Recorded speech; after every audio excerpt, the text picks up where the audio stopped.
CTV Calgary, local breaking news. Good afternoon. Police say a senior in his scooter who was hit by a truck last month has died from his injuries. The crash happened early in the afternoon on January 28th. A man in his 80s driving the truck was making a left turn off of 14th Street Southwest onto Colborne Crescent when he hit the man in his scooter. The victim, who was in his 90s, suffered life-threatening injuries and died yesterday. No charges have been laid, but police are investigating. This is the third traffic fatality of the year. And police are asking for help with a hit-and-run investigation. On November 25th, a woman was hit while in a crosswalk on Centre Street at 8th Avenue Northwest. The 50-year-old is still recovering from her injuries. Police say they're still trying to identify the vehicle and driver responsible. The suspect was believed to be driving a white or light-colored Toyota Camry or Corolla. Police say it would have had obvious front-end damage following the hit-and-run. More Canadian airlines are suspending flights to Cuba because jet fuel is no longer available to commercial flights on the island. A WestJet flight scheduled to leave Calgary for Veradero this morning was canceled. Airlines say they're flying empty planes to Cuba to bring home the several thousand Canadians currently vacationing there. Cuba is experiencing its worst economic crisis in nearly 70 years because of the U.S. fuel blockade. The Cuban government has closed some hotels and is consolidating tourists to save on resources. It also warns things could get worse. Canadian airlines are offering free changes or cancellations for those with trips booked to Cuba. The city wants your input on the Green Line elevated route through the Beltline and downtown.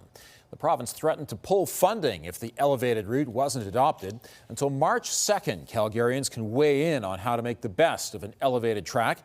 There's an online survey, virtual information sessions, and open houses. The feedback will help advance the design, cost estimates, and potential impacts to existing infrastructure. The city wants to make sure the plan is broadly supported by Calgarians before the start of construction.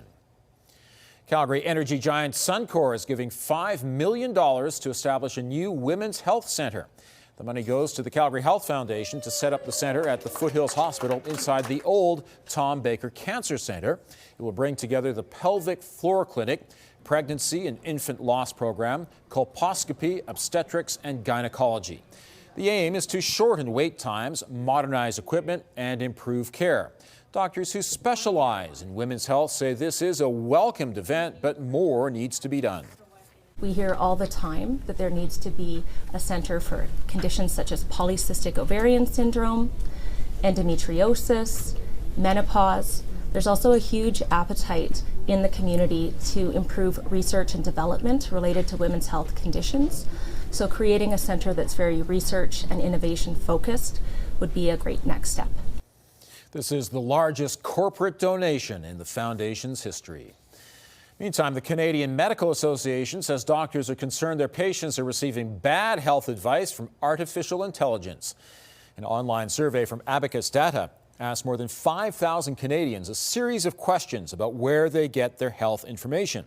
Nearly every respondent said they go online because it's quick and easy. Roughly half say they get their information from an AI search result from Google or ChatGPT. Half also say they get treatment advice from AI.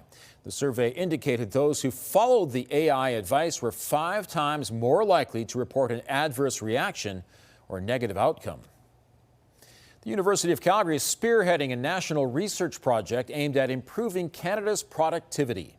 Tax and trade policy, labor markets, innovation, adoption of new technologies like AI, infrastructure, and more, because productivity and the challenge that we face, especially in such an unpredictable and challenging world as we find ourselves in now, does require that broad, long-term perspective.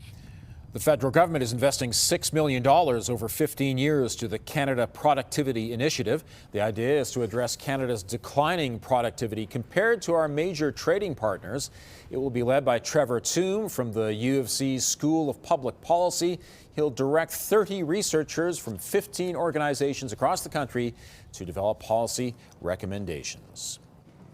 Retailer Eddie Bauer is expected to seek bankruptcy protection in Canada. It's already filed for it in the U.S. Eddie Bauer LLC says the 220 stores in both countries will remain open, but it will host liquidation sales as the court processes get underway and it seeks a potential buyer. If it can't find a buyer, Eddie Bauer will begin a wind-down operation. The company has 31 stores in Canada. Redwood Meadows Emergency Services has received a significant anonymous donation to help rebuild. Very humbled to get that amount from one group.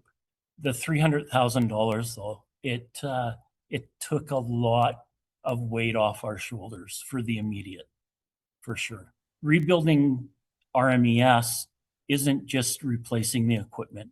It's healing our hearts, our souls.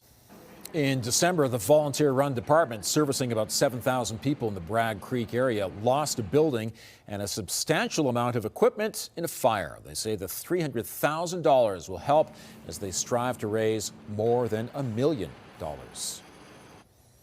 Thanks for joining us. We'll have more on the top stories coming up on CTV News at 5 and 6 or anytime online at ctvnewscalgary.ca.